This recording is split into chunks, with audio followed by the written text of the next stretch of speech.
자, 당사자인 유동규 씨 그리고 또 이 유동규 씨 측근설로 이 골머리를 앓고 있는 이재명 지사의 입장도 우리가 한번 살펴봐야 되겠죠. 먼저 유동규 씨는 이렇게 주장하고 있습니다. 이재명 지사와는 그런 개인적 친분은 없으신가요? 같이 일하다 보면 친분이 생길 수도 있는 거예요. 그 이상 그 이하가 아니에요. 그분하고 예전부터 알고 오던 사이도 아니고 가십거리를 만들어서 어떻게든지 이거는 프레임을 짜가지고 엮어가지고 가까운 사람이 무슨 짓을 했더라. 이런 것들을 갖다가 만들어내는 것들 같아요. 들으신 것처럼 유동규 씨는 이재명 지사와의 공적인 관계일 뿐 그렇게 가까운 사이는 아니다라고 선을 그었습니다. 그리고 이재명 지사는 그럼 어떻게 해명하고 있을까요? 최근에 좀 상황에 따라서 말이 달라지는 게 아니냐라는 지적도 받고 있긴 한데요. 의혹이 불거진 초반과 그리고 지금 현재 이재명 지사의 입장이 어떻게 달라졌는지 저희가 준비했습니다. 보시죠. 사실 이 설계는 제가 한 겁니다. 유동규 사장이 이제 실무자로 당시에 도시주택공사 이 담당 임원이었죠. 네, 제가 질문을 측근이라고 하는 건 좀 지나치신 것 같고요. 영화 사업 하기는 예산 편성해달라는 요청을 저희가 안 해줬는데 그래서 그 때문에 퇴직해버렸는데 중도에 제가 지금 상태는 정확한 진상을 모르기 때문에 뭐라고 입장을 말씀드릴 상황은 아니고요.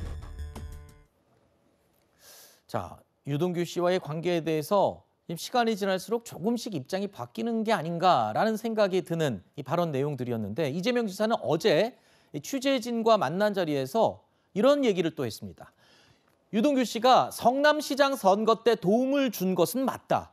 하지만 경기도지사가 돼서는 서로 다른 길을 갔다라고 말을 했습니다.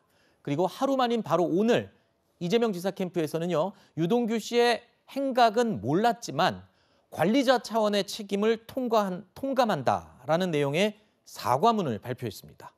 관계를 부인하다가 갑자기 사과를 한 이유는 뭘까? 지금 대선 경선과 여론의 움직임과도 굉장히 관련이 있을 것 같아요.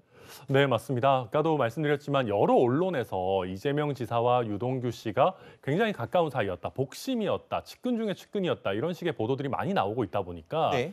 그런 부분에서 완전히 무시하고 갈 수는 없다라고 판단을 하신 것 같아요. 네.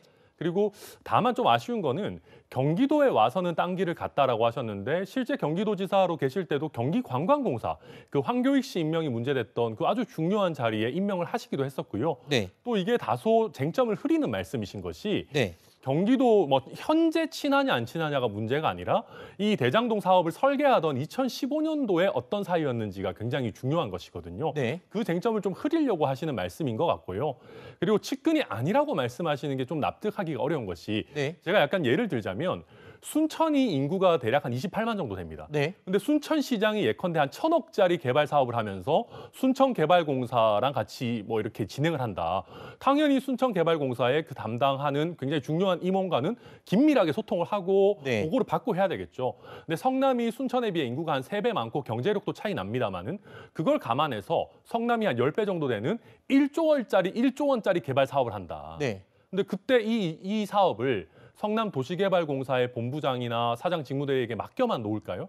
그러면 성남시장으로서 직무유기죠. 네. 당연히 측근으로서 같이 일을 했어야 되는 사이인데 네. 그런 것들을 조금 무리하게 선을 그으려고 하시는 것이 아닌가 그렇게 생각이 됩니다. 자, 이재명 지사는 확실하게 선긋기를 재차 강조하고 있습니다. 이재명 지사는 또 이런 얘기를 했습니다. 만약에 측근이라고 한다면 비서실, 그러니까 내 바로 옆 지근거리에서 보좌를 해야지 측근이라고 할 수 있는 게 아니냐라는 말도 했는데요. 이에 대해서 이준석 국민의힘 대표가 SNS에 이런 글을 올렸습니다. 그럼 최순실은 비서실에 있었냐? 이런 반문을 했습니다. 자, 유 교수님 어떻습니까? 지금 이준석 대표의 이런 비판, 측근이라고 하면 반드시 비서실에 있을 필요는 없지 않느냐. 지금 얘기를 공격을 하고 있는데요. 정치적인 공세니까 최순실 프레임을 이제 이재명 지사한테 갖다 주려고 하는 거죠. 그러니까 최순실이랑 완전히 다르죠. 그러니까 제가 봤을 때는 증거라든가 정황이라든가 이런 부분이 좀 나와야 된다고 보여져요. 그러니까 네. 가장 과거의 최순실은 이제 태블릿 PC라든가 그리고 연설문을 써줬다든가 이런 게 다 나왔잖아요. 그러면서 박근혜 전 대통령과의 이제 관계가 나온 것인데 지금 이제 결국 유동규 씨가 이제 문제인데 이분이 어떤 일을 했냐라는 문제인데 일단은 지금 봤을 때는 유동규 씨가 예를 들면 부정과 비리를 저질러서 그것이 이재명 지사에게 갔다. 그죠? 이재명 지사가 그걸 지시했다. 이런 부분이 좀 나와야 되는 거 아닌가 싶어요. 네. 그러니까 측근이다 아니다를 떠나서 또 측근일 수도 있고 아닐 수도 있고 그거는 자기가 나 측근이에요. 아니 부정할 수도 있는 거란 말이죠. 네. 유추죠. 유추. 언론에서 유추하고 추정하는 것인데 그 부분이 나와야 되는 거죠. 가장 네. 핵심 아니겠어요? 자금 유동규가 받은 자금이 이재명 지사한테 갔다든가 아니면 김만배의 자금이 이재명 지사한테 갔다든가 이런 게 나와야 이 유동규의 그림이 저는 구체적으로 나온다 생각이 들고 설계 문제는 2016년도에 제가 봤을 때 2016년도에 1,120억을 이 지사가 요구한단 말이죠. 그래서 980억인가를 화천대유에서 내놔요. 성남시 쪽에서 다른 사업을 하잖아요.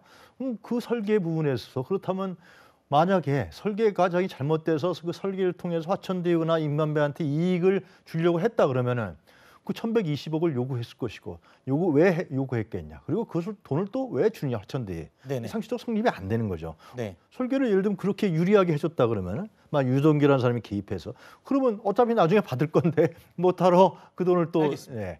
그 점은 두 가지 점은 저는 명확히 앞으로 짚어야 될 점이 아니냐 생각이 들어요. 알겠습니다.